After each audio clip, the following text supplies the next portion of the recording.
As a private music teacher who has taught all personality types, the perfectionist is by far the most challenging.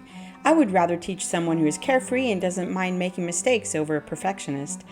Many famous people have been perfectionists, from Leonardo da Vinci, a famous artist and inventor, to Steve Jobs, founder of Apple Computers, and Elon Musk. Being a perfectionist can push humans to do their very best.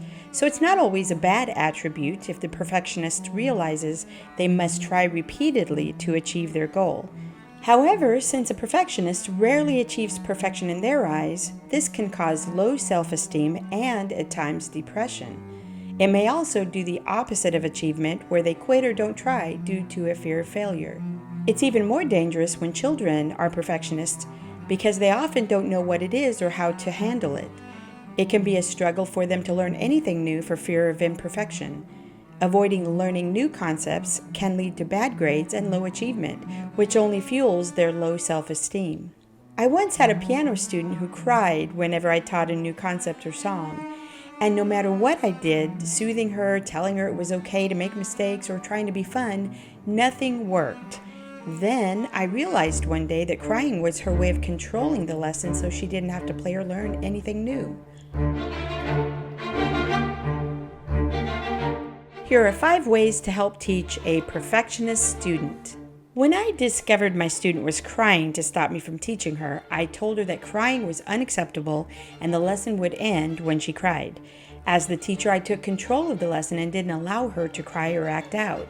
That was a game changer in the progress of the lessons once she realized those tactics didn't stop her from learning. Your perfectionist student will probably laugh or won't believe you when you say mistakes can work out to their advantage. I heard a saying that success isn't built on success, it's built on failure. Every person who invented or created something new had more failures than successes. The trick is not to quit, but to continue through the failures until success is achieved. I tell my students never to waste a mistake, but to learn from it, and then they will learn twice as much.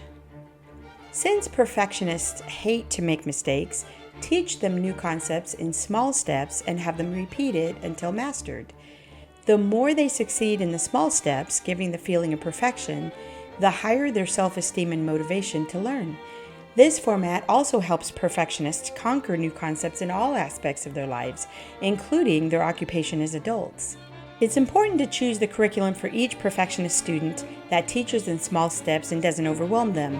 My piano series, Drill and Excel on the Piano, books 1 to 4 for beginners to early advanced students, teaches precisely in that way, in small ordered steps with drills and repetition to master each level. Even my perfectionist students can learn without being frustrated. These books are accessed digitally at mmpapp.com.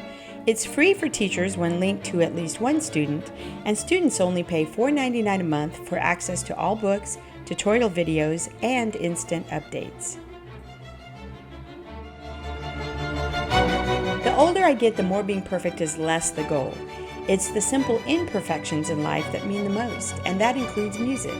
Of course, we all have some perfectionism, not wanting to make mistakes, but if we were always perfect, we'd be little robots. And what a boring world we would live in.